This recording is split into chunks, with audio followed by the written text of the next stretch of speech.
Antes de começar, eu quero que você esqueça tudo o que você acha que sabe sobre o Imperador Nero. Porque quando a gente fala esse nome, a imagem que vem é sempre a mesma. Fogo, loucura, crueldade, um tirano sem limites. Um homem que teria colocado Roma em chamas enquanto tocava lira. Um monstro histórico. Mas deixa eu te fazer uma simples pergunta. Quem decidiu que essa seria a versão definitiva? Porque a história não é escrita pelos mortos, ela é escrita por vencedores. E Nero, Nero foi tudo menos um vencedor. Ele perdeu o poder, perdeu aliados, perdeu a narrativa. Isso significa que ele foi inocente? Com certeza não. Significa que talvez a história seja mais complexa do que te contaram. Porque quando um império precisa de um culpado, ele não escolhe um sistema, ele escolhe um rosto. E Nero pode ter sido um rosto perfeito. Não para inocentar, não para absorver, mas para entender como monstros são criados. E para entender isso, a gente precisa voltar antes do incêndio, antes da fama, antes da loucura. Para quando Nero ainda era só um garoto crescendo no centro do poder mais perigoso da história. Para entender Nero, a gente precisa entender onde ele nasceu, porque ninguém nasce neutro no centro de Roma. Nero nasceu no coração do império mais poderoso do mundo antigo, um lugar onde poder não era uma ideia, era sobrevivência. Desde cedo ele aprendeu uma lição simples e brutal. Em Roma, você não governa porque é bom, você governa porque sobrevive. A família de Nero era nobre, mas instável, alianças frágeis, intrigas constantes e traições silenciosas. A própria mãe dele, Agrippina, não era uma figura materna no sentido comum. Era uma estrategista, uma mulher que entendeu que em Roma ou você joga o jogo do poder ou você vira peça. Foi ela quem construiu o caminho de Nero até o trono. Não porque ele era o mais preparado, mas porque ele era o mais conveniente. O imperador anterior, Cláudio, foi envenenado e Nero, com apenas 16 anos, é colocado no poder. Não por mérito, não por experiência, mas por articulação. E Nero cresceu observando isso, vendo pessoas sumirem, vendo aliados virarem inimigos, vendo o medo andar pelos corredores do palácio. Ele não foi criado para ser gentil, foi criado para não ser morto. E quando o poder chega cedo demais na vida de alguém, ele não amadurece, ele deforma. Nero se torna um imperador jovem demais para entender limites, jovem demais para distinguir a autoridade de onipotência. No começo, e isso quase ninguém fala, o governo de Nero não foi caótico, foi instável, houve reformas, reduções de impostos, medidas populares. Por um tempo, Roma respirou, mas existe um problema quando o poder chega antes da maturidade. Ele cria a ilusão de que tudo é permitido. E é aí que a história começa a dobrar. Porque quando o império percebe que um líder é jovem, ele não tenta educar, ele tenta controlar. E quando o poder começa a desconfiar de você, ele não te enfrenta, ele te cerca. Roma não tentou derrubar Nero no início, tentou controlá-lo. O Senado, os generais, os conselheiros, todos entenderam a mesma coisa. O imperador jovem é mais fácil de manipular do que de substituir. Então eles fizeram o que Roma sempre fez, colocaram homens experientes ao redor dele.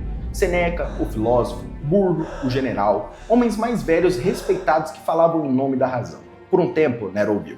E esse foi o período em que Roma acreditou que tudo estava sob controle. As decisões eram técnicas, os discursos moderados, o império estável. Mas existia um efeito colateral quando todo mundo decide por você. Você começa a se sentir relevante. Nero era imperador, mas não mandava. Ele assinava decretos que não escreveu. Aparecia em cerimônias que não organizou. Era a face do poder, não o centro dele. E isso corrói. Quanto mais o sistema tentava contê-lo, mais Nero sentia que estava sendo aprisionado dentro do próprio trono. Ele não podia ser artista, não podia cantar, não podia escrever poesia. Em Roma, o imperador tinha que ser sério, contido e militar. E Nero odiava isso. Então ele começa a fazer algo perigoso. Não rebelião aberta, mas afirmação. Ele começa a testar limites, pequenas decisões, pequenos excessos, pequenos desafios à tradição. Não para destruir Roma, mas para provar que ele existe. Só que o poder não gosta de ser testado.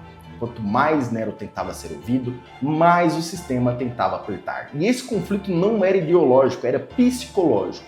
De um lado, um jovem tentando provar que manda, do outro, uma elite inteira tentando garantir que ele não mandava demais. E quando o poder vira um jogo de empurra, alguém sempre perde o controle. E é aqui que Nero começa a mudar. Não porque enlouqueceu, mas porque entendeu que Roma não respeita quem pede espaço, respeita quem toma o espaço. Quando Nero percebe que nunca seria respeitado pedindo espaço, ele faz a única coisa que Roma sempre entendeu. Ele corta. Primeiro os conselheiros, Burro morre, Seneca é afastado, não porque discordavam dele, mas porque lembravam quem realmente mandava antes. Nero não queria ser mais guiado, queria decidir. E isso muda tudo. Porque pela primeira vez, Roma não está lidando com um imperador contido, mas com um imperador sem freios. Nero começa a governar do jeito dele, investe em artes, financia espetáculos, se apresenta em público. Para a elite romana isso era humilhação demais. O imperador não podia cantar, não podia atuar, não podia buscar aplausos. Mas aqui existe um detalhe muito importante. O povo gostava, o povo amava. As massas viam Nero como alguém próximo, alguém humano, alguém diferente dos imperadores militares. Então nasce uma divisão perigosíssima. De um lado um povo, do outro lado a elite. E Nero escolhe. Ele escolhe governar com popularidade, não com a aprovação do Senado. Ele reduz impostos, distribui grãos, financia obras públicas. Roma começa a se transformar. Mas toda escolha tem um custo. Quanto mais Nero se afasta da elite, mais a elite se volta contra ele. Boatos começam, histórias exageradas, narrativas cuidadosamente plantadas. Não para derrubar Nero ainda, mas para deslegitimar. Transformar um imperador em piada, em vergonha, em ameaça moral, porque Roma aceitava tiranos, mas não aceitava imperadores fora do padrão. E quanto mais Nero insistia em ser diferente, mais o sistema preparava o terreno, não para discutir, mas para destruir. E nesse ponto, que a história começa a ficar realmente sombria. Porque quando o poder perde o diálogo, ele não corrige, ele pune. Então, Roma pega fogo, literalmente. No ano 64 d.C., o incêndio começa a se espalhar por dias. Bairros inteiros desaparecem, casas pobres somem, templos antigos viram cinza, Roma entra em pânico. E como toda sociedade em crise, a primeira pergunta que surge é quem é o culpado? O nome vem rápido, Nero. A história que todo mundo ouviu é simples. Nero incendiou Roma para construir uma nova cidade. Nero tocava lira enquanto a cidade queimava. Essa versão é forte, cinematográfica e fácil de odiar. Mas agora respira comigo, porque quando a gente olha para os fatos, essa história começa a rachar. Primeiro, Nero não estava em Roma quando o incêndio começou. Ele estava em Anzo, a quilômetros de distância. Quando recebe a notícia, volta imediatamente. Segundo, há registros de que Nero abriu os jardins imperiais para abrigar desabrigados, organizou a distribuição de comida, reduziu preços de grãos, e isso com certeza não apaga erros, mas não combina com o estereótipo simples do monstro rindo do caos. Então por que a história grudou nele? Porque alguém precisava ser culpado. Roma não podia acertar que sua própria estrutura era frágil. Ruas estreitas, casas de madeira, superlotação, era mais fácil culpar um único homem do que um sistema. E Nero era o alvo perfeito. Já era odiado pela elite, já era visto como excêntrico, já era tratado como ameaça moral. Mas o problema não para aí, porque depois do incêndio Nero fez algo fatal. Ele reconstrói Roma. Ruas mais largas, normas de construção, mais espaço público, uma cidade mais moderna. E no meio disso constrói a Domus Aurea, o famoso Palácio Dourado. Luxuoso, grandioso, ostentoso, e aqui a narrativa se fecha contra ele. Para o povo pobre, Nero parecia ajudar. Para a elite, ele parecia se aproveitar. A ideia se solidifica. Ele queimou Roma para construir seu palácio. Não porque isso era aprovado, mas porque fazia sentido político. E quando uma narrativa serve ao poder, ela não precisa ser verdadeira, ela só precisa ser respeitada. E é aqui que a história fica realmente perigosa. Porque agora não estamos falando só de política, estamos falando de narrativa, de religião e de memória histórica. Depois do incêndio, Roma precisava desesperadamente de um culpado. Não só de um culpado qualquer, um grupo que ninguém defenderia, e é nesse exato momento que os cristãos entram na história. Na época, cristãos não eram vistos como uma religião respeitada, era uma seita pequena, fechada, mal compreendida. Se recusavam a cultuar os deuses romanos, se recusavam a cultuar o imperador. Isso, em Roma, não era só fé, era visto como ameaça política. Porque religião era parte do Estado, recusar os deuses era recusar Roma. E então, Nero aponta os cristãos como culpado pelo incêndio. Sim, houve perseguição, houve execução, houve crueldade. Isso não é mito, não é exagero. Nero fez isso. E aqui é importante não relativizar. Isso foi real, isso foi brutal. Chegou a me arrepiar. Os cristãos que sobreviveram, cresceram, se espalharam, séculos depois, eles não são mais perseguidos. Eles escrevem a história. E quem vira o grande vilão? Nero. Não só como imperador ruim, mas como símbolo do mal, o anticristo, o inimigo absoluto da fé, um monstro perfeito. Os principais relatos que modam a imagem de Nero vêm de historiadores ligados à elite romana e depois de autores cristãos. Dois grupos que tinham motivos claros para odiá-lo. Isso não significa que tudo foi inventado, claro que não, mas significa que tudo foi contado com interesse, com intenção e com viés. Nero não foi um santo compreendido, mas também não foi um demônio simples que atravessou os séculos.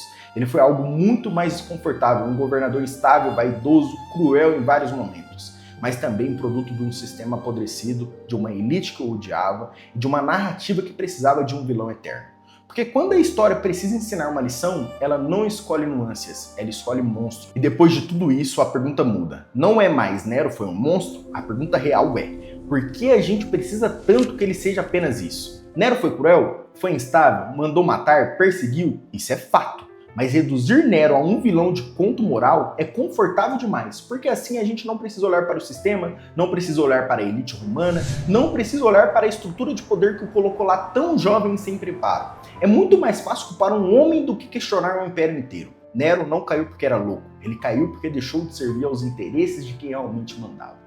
No momento em que se tornou imprevisível, no momento em que quebrou acordos invencíveis, no momento em que se tornou inconveniente, o sistema começou a se mover contra ele. A elite conspirou, o Senado se afastou, o exército perdeu lealdade. E quando o poder some, a história é reescrita pelos vencedores. Nero morre, mas o império continua, e a narrativa também. Uma narrativa simples, um vilão perfeito, um exemplo eterno do que acontece com quem desafia as estruturas erradas do jeito errado. E aqui está a parte mais importante desse vídeo. A história não mente, mas ela escolhe o que lembrar e escolhe quem esquecer. Nero não foi inocente, com certeza não, mas também não foi apenas um monstro que te contaram. Ele foi um aviso sobre o que acontece quando o poder se concentra demais, quando a juventude se mistura com vaidade, quando o sistema cria seus próprios inimigos. Entender Nero não é defender Nero. É entender como o poder funciona, como narrativas são criadas e como a história prefere mostrar explicações complexas. Se você gostou desse vídeo, se esse tipo de história te faz pensar, se te tira do raso e te leva para camadas mais profundas, se inscreve no canal, deixa o like e comenta aqui embaixo qual personagem histórico você acha que também foi reduzido a uma versão simples demais. Meu nome é Matheus, esse é o Visão Oculta. Aqui a gente não procura vilões fáceis, a gente procura entender o que quase ninguém quer ver. E ó, eu te espero no próximo vídeo.